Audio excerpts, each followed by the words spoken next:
Olá, estamos aqui para mais um vídeo no canal. Meu nome é Felipe Bellini, eu sou professor da Educação Básica e hoje eu quero conversar com você, pai, que no vídeo que eu falei sobre como ensinar a escrever me procurou, trocou ideia, comentou sobre estratégias e quais são realmente os textos que o filho deve conhecer, sobre os gêneros e tipos textuais principais que seu filho que está ali, né, saindo do ensino fundamental 1, indo para o ensino fundamental 2, deve conhecer de fato.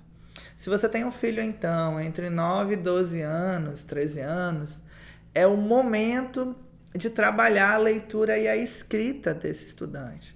E, em principal, como ponto foco, fazer com que ele conheça diferentes textos e possa se relacionar com esses textos, que ele possa produzir estes textos, que ele possa reconhecer autores e exemplos destes textos.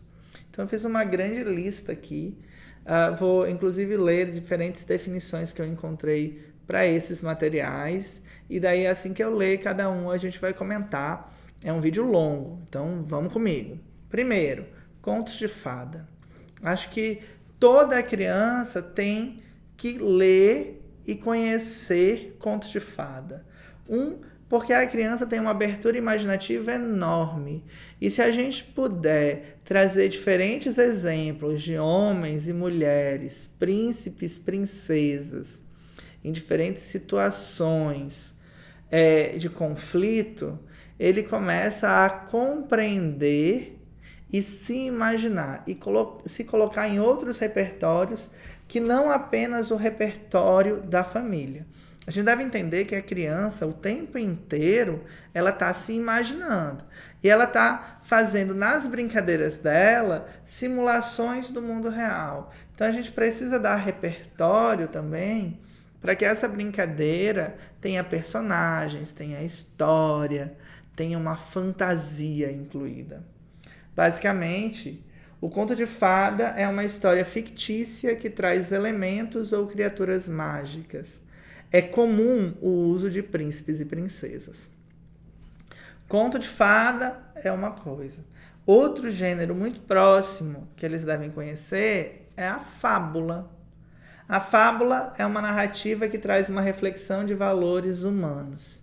Costuma apresentar uma moral ao final e geralmente utiliza as personagens animais.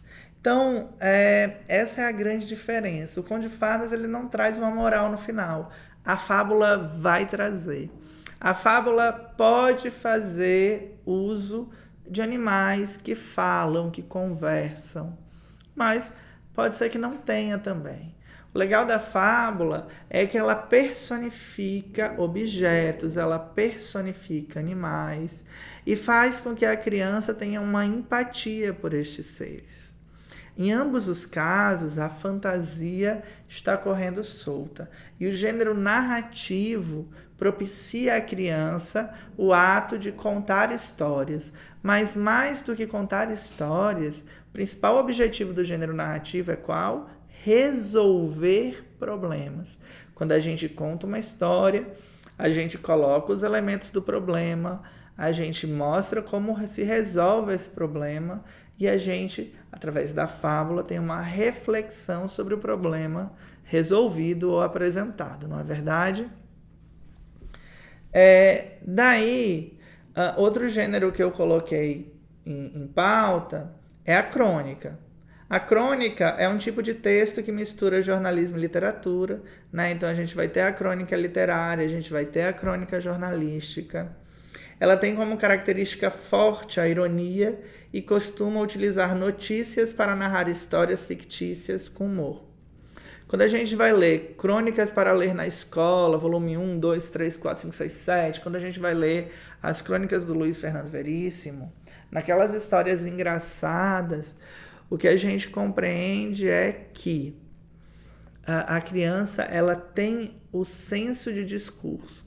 Ela aprende que ela pode falar sobre o que acontece à sua volta. Ela aprende a contar causos. Ela torna interessante a história. Mas não apenas isso, mas ela reflete o cotidiano dela de maneira mais direta. A crônica jornalística para crianças dessa idade, de fato, é um pouco mais pesada. Mas a crônica literária, ela deve ser trabalhada desde cedo, para que a criança possa produzir as suas crônicas, mesmo que seja oralmente, mas de preferência também de maneira escrita. Junto com a crônica, a gente tem o terror, né? O mistério, a aventura, a ficção científica, que são, entre os gêneros narrativos, estes que normalmente mais empolgam, mas que muitas vezes a gente afasta ou a gente não aprofunda.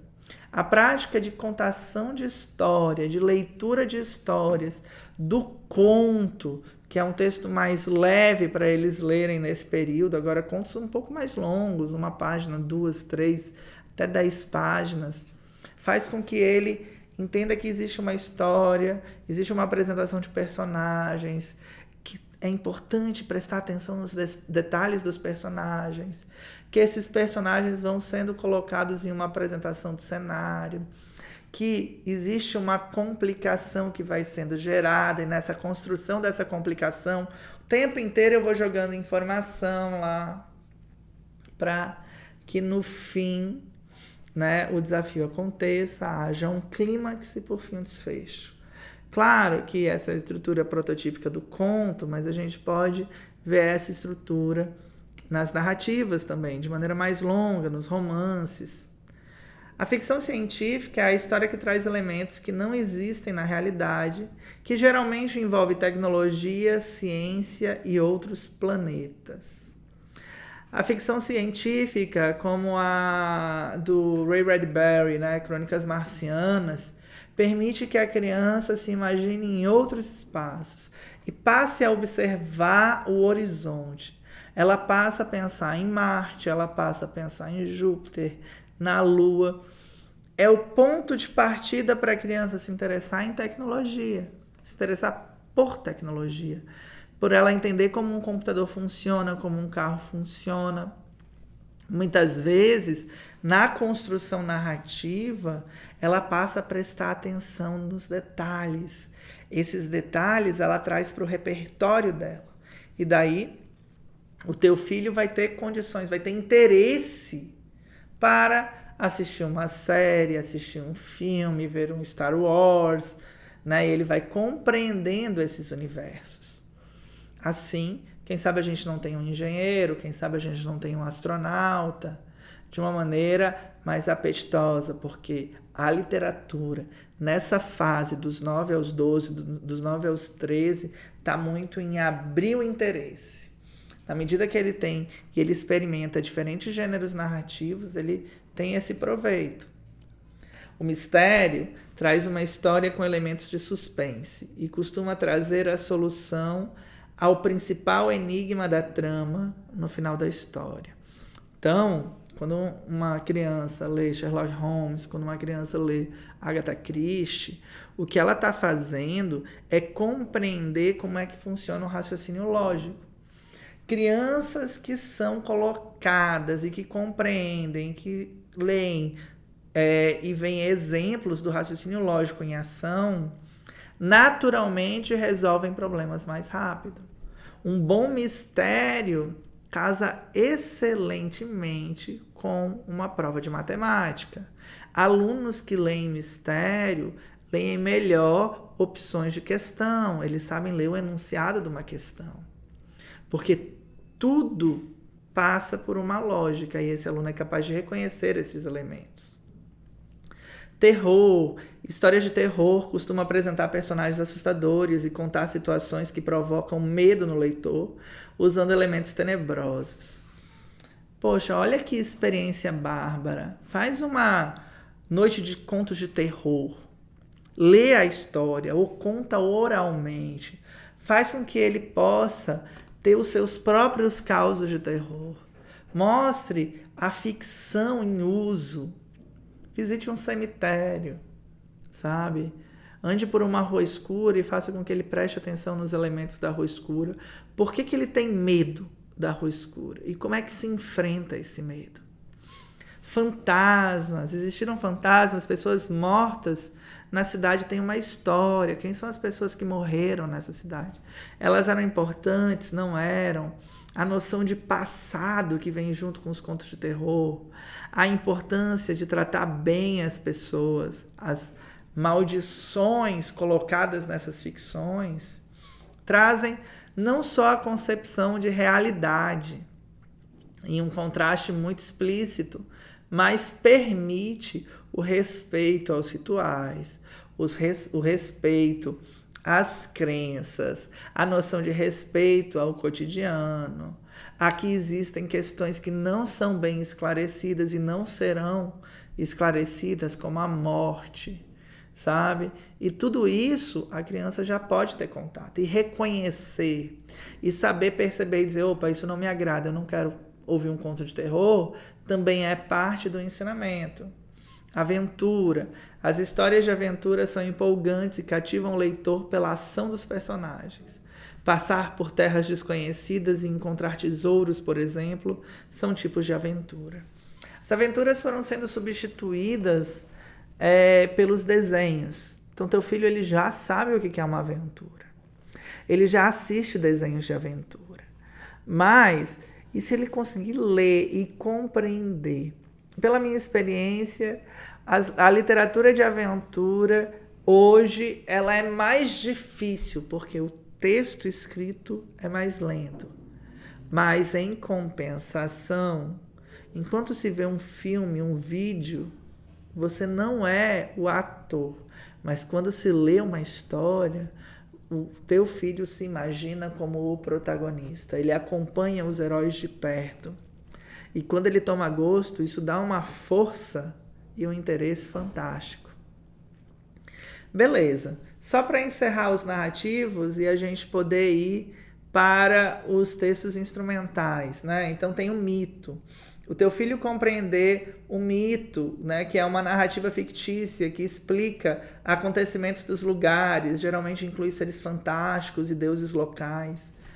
É uma possibilidade ímpar de ir para outras culturas, de entender o que é um mito, entender que os mitos eles funcionam para explicar coisas que na época não eram explicáveis, compreender que os mitos eles são para ensinar diferentes situações. O teu filho tem que saber diferenciar mito e lenda. A lenda é um tipo de narrativa passada de geração para geração e contada como se fosse uma verdade. Tem elementos fantásticos que podem servir para explicar fenômenos ou acontecimentos reais. Olha que legal.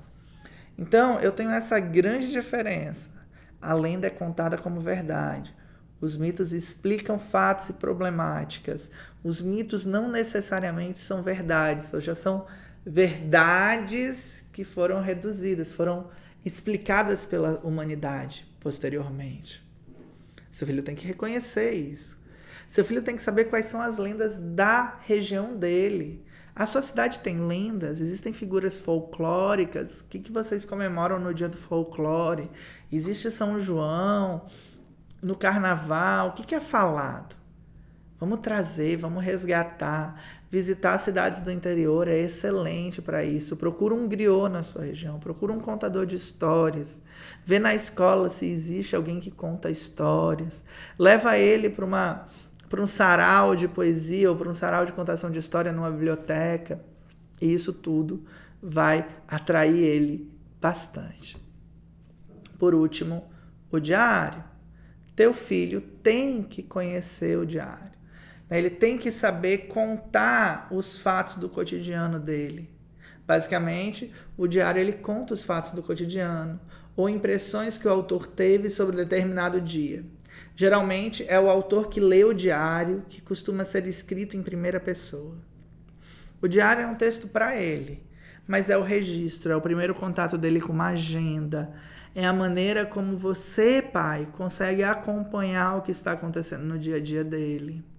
Não precisa ser um diário secreto, mas pode ser. É onde ele se expressa, onde ele fala as problemáticas, onde ele para pensar no dia a dia dele, ele diz assim, ok, eu fiz certo, eu fiz errado, ele foi justo comigo ou ele não foi? O que eu penso? Eu tenho raiva disso ou eu não tenho? Onde ele exprime os sentimentos, onde ele reavalia os valores dele. Então, eu não falei de biografia, mas tem um conjunto, né? Diário e biografia, tá? Eu anotei lá embaixo, ó. A biografia é a história da vida de uma pessoa que relata vários momentos marcantes de sua existência. A biografia tem o quê comercial? A biografia é feita para outros lerem. O diário é só para ele, tá? Mas daí a gente já viu todos os narrativos, certo, Felipe? Além disso, o que meu filho precisa conhecer para ser um ótimo leitor, para ter tido as experiências necessárias dentro dessa faixa etária? Bom, seu filho sabe ler uma receita de bolo? Ele sabe ler uma receita? Ele sabe cozinhar já? Você já deu essa chance? Pois é. Saber produzir uma receita de bolo, é de um raciocínio lógico gigante. Saber ler no texto as informações para poder se alimentar é de um empoderamento tal qual. A receita é um texto que tem a função de ensinar alguém a preparar um alimento. É comum que venha dividido entre ingredientes e modo de preparo. Então, quando a gente pensa nos ingredientes, a gente pensa, caramba, existe temperos, existe massa, existe quantidades, é um exercício matemático. Quando ele vai preparar, você acompanha ele para ele não se queimar, para ele não se machucar, mas quanto é que é 300 gramas de macarrão? Quanto é que é? Como é que se faz um arroz? O que eu preciso para fazer uma macarronada, para fazer uma comida saudável, uma sobremesa? Já imaginou se o teu filho tem condições de, lendo a receita, produzir o bolo de aniversário dele? Bolo de aniversário para você, mãe, para você, pai. Então, a gente tem a capacidade, através da leitura, de empoderar os nossos filhos. Outro gênero ímpar é a bula de remédio. Teu filho tem que ter condições de ler uma bula de remédio, ler o que é indicado e o que é contraindicado, saber como se comportar, saber se a dosagem está correta. Ele pode ler a receita do médico e avaliar a receita do médico de acordo com a bula. A bula de remédio tem a intenção de fornecer ao paciente o máximo de informações possíveis sobre o medicamento. Traz composição, contraindicações, dosagens, reações, precauções, entre outras informações sobre o medicamento. Se um dia você tirar para ler uma bula de remédio, para fazer com que ele pesquise os elementos, você está fazendo uma aula inteira com teu filho. Teu filho está pesquisando elementos químicos, está pesquisando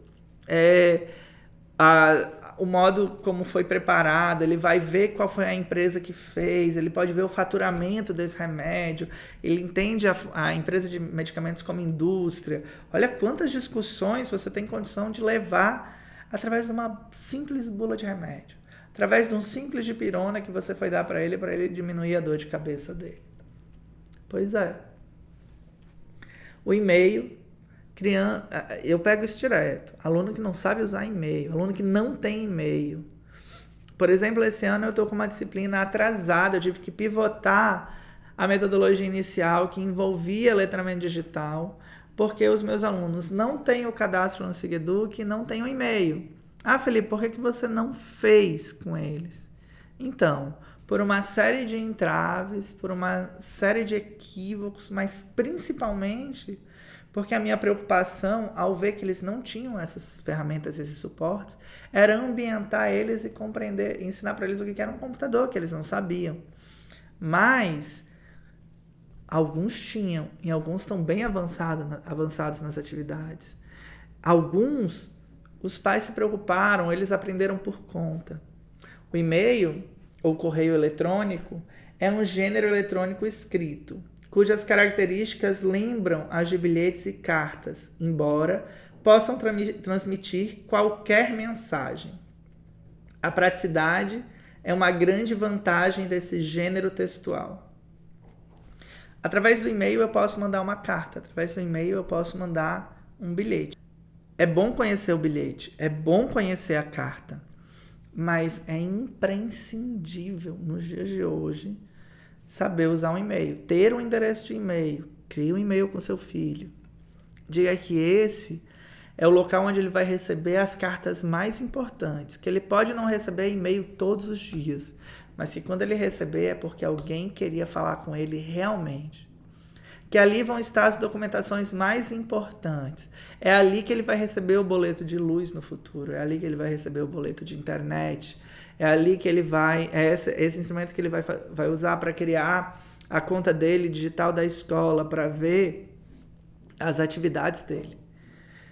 O e-mail hoje é, sem dúvidas, o gênero em uso prático mais necessário enquanto documentação formal no dia a dia do aluno.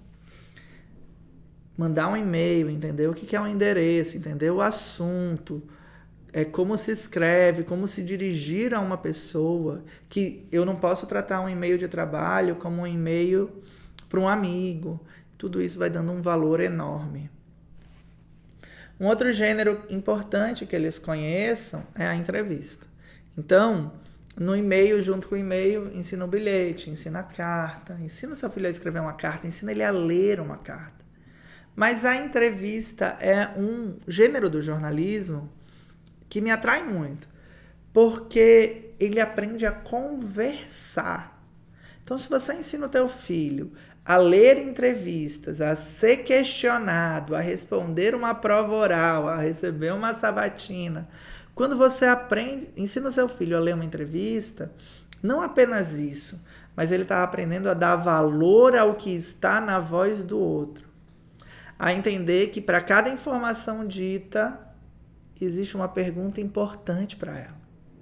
E isso pesa muito no dia a dia do seu filho, no cotidiano do seu filho.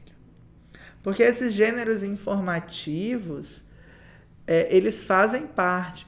Mas a entrevista tem um quê dialogal. Ele ensina a discutir e ele ensina que uma conversa tem que ser produtiva, tem que ser informativa. A entrevista é um tipo de texto que tem a função de informar sobre um acontecimento ou levar ao público ideias e opiniões da pessoa da entrevista. Ela está em conjunto com os textos informativos, que é o tipo de texto que tem como principal função informar sobre acontecimentos, pessoas, lugares, entre outros. Há muitos gêneros textuais informativos, de fato, vários. Mas o teu filho tem que conhecer o cartaz, o teu filho tem que conhecer os quadros de aviso, o teu filho tem que entender as placas de trânsito, as placas de informação. Se você faz com que ele tenha esses acessos, você fez o teu papel e você colaborou com a escola e você pode ter certeza que as dificuldades do seu filho serão muito menores e o aproveitamento dele no dia a dia escolar vai lá para cima. É isso. Meu nome é Felipe Bellini, eu espero que você tenha gostado, espero que eu tenha ajudado vocês e se inscreve no canal, comenta, até a próxima, tchau!